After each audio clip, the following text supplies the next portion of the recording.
First time kong magaga ng MacArthur na ano, pinagpala. Dininig ng taas yung panalangin ko, nagbunga yung pagsisipag ko.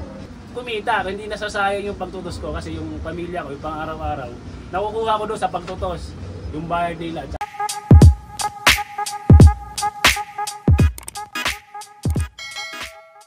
Magandang hapon mga kalapatids, ako nga pala si Lory Bilbero. Ako nga pala si Bong, kami ang Kings Loop ng Taguig. Sir, bago ang lahat, yan, maraming salamat sa pag-unlock na makapag-loop visit sa inyo. Yun sir, pwedeng may pasyal mo kami sa loop mo. Oh, pwede naman, sige. Tara, muna tayo. Yun, tara, let's go. Ito nga pala yung ano namin, breeder para sa North Race. Kaya yung iba walang laman, nasa kanya pa kasi gagamitin naman yun sa South Race. Kumbaga yung mga nandito, mga pang North lang. Ganito kayong buwan mag-breed ng pang Norte, February? Kasi ang salang naman namin ng South, February katapusan, sasalang na namin yung mga breeder na para South. Yung mga South breeder namin, nasa partner ko, siya ang nagkukondisyon. Pag isasalang na kukunin ko, dadaling dito naman isasalang para sa breeding. Bali bukod yung breeder mo sir na pang Norte tsaka pang South? Bukod. Pero ano, pwede rin namang ano kasi yung bloodline namin ano eh. Isa lang rin naman. Pwede pang North, pwede pang South. Nanalo na rin naman sila. Ang sa amin lang, para hindi lang bugbog. Tsaka kasi ano, ang inano namin yearlings eh. Yung hindi kada taon buga ng buga, ganun. Kasi para sa amin, mga isa, dalawang clutch lang para ano, laging fresh yung ano, breeder. Solido yung mga ilalabas na. Nasaan yung flyers loop nyo? Eto, napakasimple lang. Scaffolding lang to na tinagpitagpe, pero okay naman sa ibon. Simple lang, kumbaga ano lang.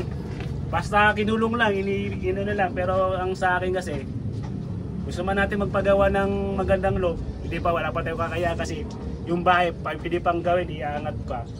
Maabala lang, kaya tsaga-tsaga muna sa ganito. Ito mga kalapatids, so, napakasimple lang. Sir, pwedeng silipin ko yung loob. Sige, pwede. Kaso, mahalo. Ito mga kalapatids yung loob nyo. Bali, kauwi nga lang pala nito, galing pa sa Cavao. Ayan, mga relax na yung kanyang mga ibon. Ito pala sir, anong taon nag-start sa pagkakalapati? Naglaro ako ng 2019, tapos tumigil ako. Bumalik ako ng 2022 to 2023 race. Bago ako bumalik, nung laro namin nung mga nakaraang taon, nung 2019, hindi kami nananalo, talagang gulong kung gulong, kumbaga. Yung ibon namin, training, hindi nawawala. Tapos pero pagdating ng third lap, di na kayang umuwi ng ibon namin hanggang may nakilala yung kumpare ko na naging mentor namin. Ang naging mentor namin siya, Sir Jolan Natividad ng Malolos, Bulacan. Nung nakilala namin siya, tapos naglaro na ulit ako nung pagbalik ko, nanalo na ako noon, doon kami nanalo kasi ang tanong niya sa amin kung anong ibon hawak namin, tapos kung hanggang saan yung karera namin na yung kwento namin. Ang sabi niya sa amin, may ibon na kayo na maayos, ang kulang na lang sa amin sistema. Kaya nung nakilala namin si Sir Jolan Natividad, doon kami nanalo, doon kami nakapagpauwi ng malayo. Yung kumpare ko nakapagpauwi siya ng Santa Ana, Clacker, tapos Pagudpod. Sa akin naman, ganun din. Nung ginamit ko na yung sistema na sinabi niya sa amin, nakapagpauwi na ako ng Tacloban Clacker. Tapos 12 overall champion sa IPR. Ang kagandahan nun na nakuha ko yung sistema ni Sir, na tinuro niya sa amin. Tapos in-improve ko, pinag-aralan ko. Hindi mawawala yung pangalan namin sa pagdating sa duluhan. Isa kami sa mga naglo-load ng duluhan. Kumbaga, kung hindi mo kami matatalo, mananalo kami sa labanan. Kung hindi ka namin natalo, ikaw yung panalo. Kumbaga, nasa baba lang kami. Yun yung naging pamantayan ko. Tapos naisipan kong mag-combine kami ni Paring Bong. Kasi may mga ibon siya. Kasi ako wala naman akong mga breeder.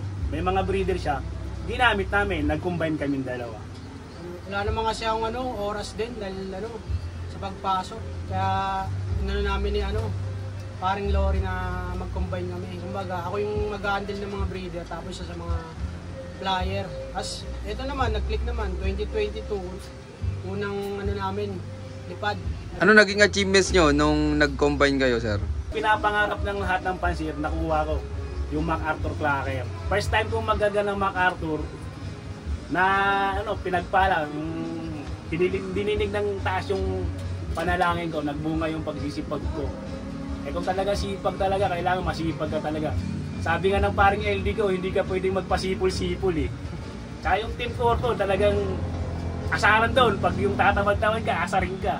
Kaya ako talagang tos ako ng tos. Kasi sa tropa, 100% tayayaan. 1% di matutuloy. Kaya ako, hindi na ako hindi na ako nagaya. Takbo ako, sarili ko takbo. Tapos may mga nakilala ko, nakikisabay. Kumita, hindi nasasayang yung pagtutos ko kasi yung pamilya ko, yung pang araw-araw, nakukuha ko doon sa pagtutos. Yung bayad nila, tsaka yung tiwala. Ang sa akin kasi, ang naging motto ko, pag pinagkatiwalaan mo ko, susuklayan ko ng katapatan. Yun yung ano ko, motto ko sa buhay. Yan, congrats sa Kings Loop. Grabe, nakapagpa-MacArthur Clacker na pala sila mga kalapatids. Yung sir, nandito pa yung ibon na yun. Nandito naman, ikaw na magkano pa rin. Yung sir, pwedeng makita. Yung partner ko. Ito mga kalapatids, oh. MacArthur Clacker. Ano bloodline nan, sir? Bloodline nito, Fiberman, Andres Ong. Pumasok yan sa overall. Hindi, yung bali yung kapatid na ito, second overall eh. Dalawa kasi yung inano namin, sinali namin sa MacArthur. Magkapatid, mismong nestmate. Kaso yung isa, yung second overall, hindi pinalad. Siya ang pinalad ngayon na maging 15th place.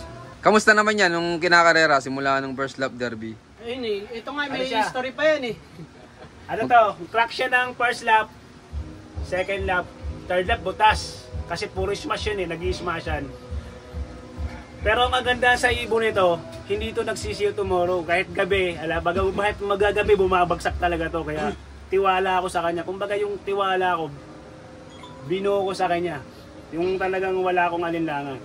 Tsaka kaya pala Mac Obub ang pangalan nito, maganda kwento nito eh. Tinraining ko to ng Sariaya. Kinabukasan umuwi, nagalit yung partner ko. Sabi niya, bobo yung ibon na yan. Sumama loob ko kasi ako yung may alaga, ako yung may handling eh. Sabi ko sa kanya, huwag mo tatawaging bobo kasi lumalaban pa yan. Tsaka ibon natin yan. Umuwi siya ng kinabukasan ng Sariaya. Kargahan naman ng Lucena yata. Nasa Pampanga ko, hindi ko alam na umuwi siya. Inutos ko yung paglo-load sa kaibigan ko na ikarga. Sabi ko, bilangin mo, pag 16, umuwi si Obub. Ay nung kinarga, 16, umuwi siya. Tapos kinabukasan paratingan, binidyo ko siya, first drop ko siya. Binidyo ko, sinend ko sa kanya. Sabi ko, ayan yung tinatawag mong bobo. Kaya itong ibon na to, minahal ko to ng gusto kasi dilait niya to. Sabi ko sa kanya. Pero sa akin lang, wala namang Parang lang yun, parang motivation kasi namin yun. Kasi halos sa lahat ng mga namin, siya yung ba't nangyari ron? Baka siya ang bobo dyan, parang kaya Mac-Obo bang yun. Sa lahat ng kinokontra niyang ibon na pinipigil ko, ayun yung nananalo. Kumbaga kontrapelo kami dalawa, kaya maganda rin yung tag team namin. Kumbaga swerte din. Kaya congrats sa inyo, Kings Loop. Pero anong ginawa mong preparation, sir, bago ikarga ng MacArthur? Matindi. Kumbaga hindi ako nakakatulog ng maayos kasi kung sa pagtutos lang. Kasi nga, dahil si Carlo nga, nung nanalo, tinanong ko yung paring LD ko, sabi ko, paano nanalo si Carlo ng ganun? Ang sagot sa akin ni paring LD, pare sinakripisyo yan. Lahat daw ng training, kinakargahan yan. Ay sa akin, sabi ko may motor ako, tsaka medyo malawag ako nung time na yon. Sabi ko, itutos ko to, sarili kong tos. Tinos ko siya ng tinos. Yung Lucena, ginagawa ko ng Pasig. Yung mga yung mga nakakakilala sa akin, nagtataka sila, ba't ang tibay ko sa pagtutos? Sabi ko, gusto mong manalo eh. Kumbaga, kung gusto mong manalo, talagang paghihirapan mo para sulit. Kasi, kahit sabihan ka nilang tsamba lang, kung alam yung ginawa mo para manalo, hindi mo sila papansinin. Kasi ang nasa isip mo, wala akong pakialam sa inyo kasi hindi nyo alam yung sakripisyo na ginawa ko para manalo. Kaya hindi ko masasabing tsamba kasi sinakripisyoan mo eh. Kumbaga, tinabaho mo. Sulit yung, kung nanalo man, alam mo na nagbunga yung pinaghirapan. 2 times Lucena sa isang linggo. Tapos kinarga ko siya na San Francisco sa IRPCI. Sabado ay Biyernes, umuwi ng linggo. Pag uwi niya ng linggo, Lunes, tinakbo ko na Santo Tomas, tinos ko. Pagdating ng Martes, tinakbo ko siya tinos ko siya ng Lucena bago kasi magkargaan ng Miyerkules. Tinos ko siya ng Lucena.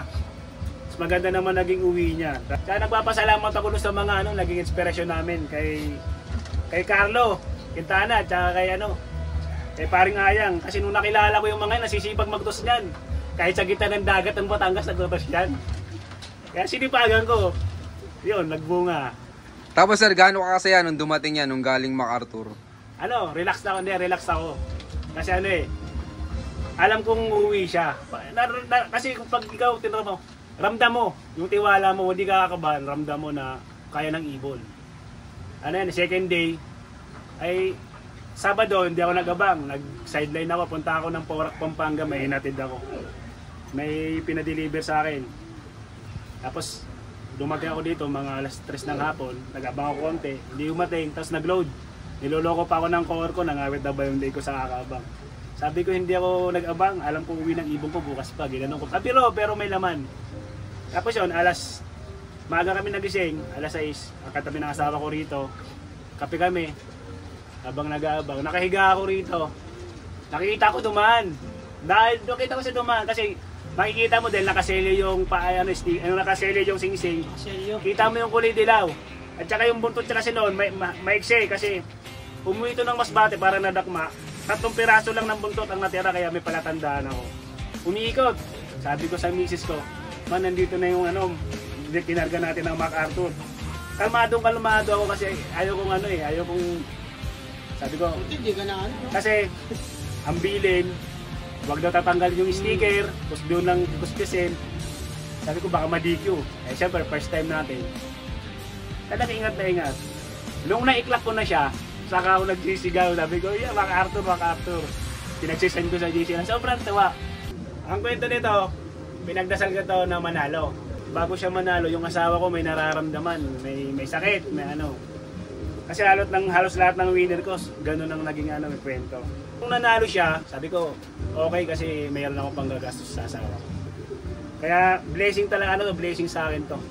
Kumbaga napakasaya kasi hindi ako pinabayaan ng ibon ko. Kumbaga yung pagmamahal ko sa kanila, binalik nila sa akin. Kasi talagang kailangan ko ng pera din nung time na yun. Tapos nanalo siya. Yun, nasolve lahat. Hindi naman lahat, pero nasolve yung problema ko sa misis ko. Yun, shoutout sa inyo lahat mga kalapatids. Maraming salamat syempre sa solid yung suporta. At yun, bago ulit matapos tong video to, meron ulit tayong pa-shoutout ngayon. Yan, shoutout nga pala sa Team Pulang Lupa. Shoutout din kay Sir Bujak Lope ng Bataan. At kay Keyan Lope ng Baler. At syempre shoutout din kay Terry Bird Lope. Shoutout kay Sir Melchor Angeles Lope from Pampanga. At shoutout kay Dice Lope Subia. At syempre shoutout kay ML Brave Warriors. Yan, maraming salamat sa solid yung support ng lahat. At sa mga gusto pa lang magpa-shoutout, mag-comment lang kayo dyan sa baba. At syempre, makikishare na rin yung napanood yung video. At abangan nyo yung part 2 nung napanood yung video. So yun keep watching and God bless you all. Thank you.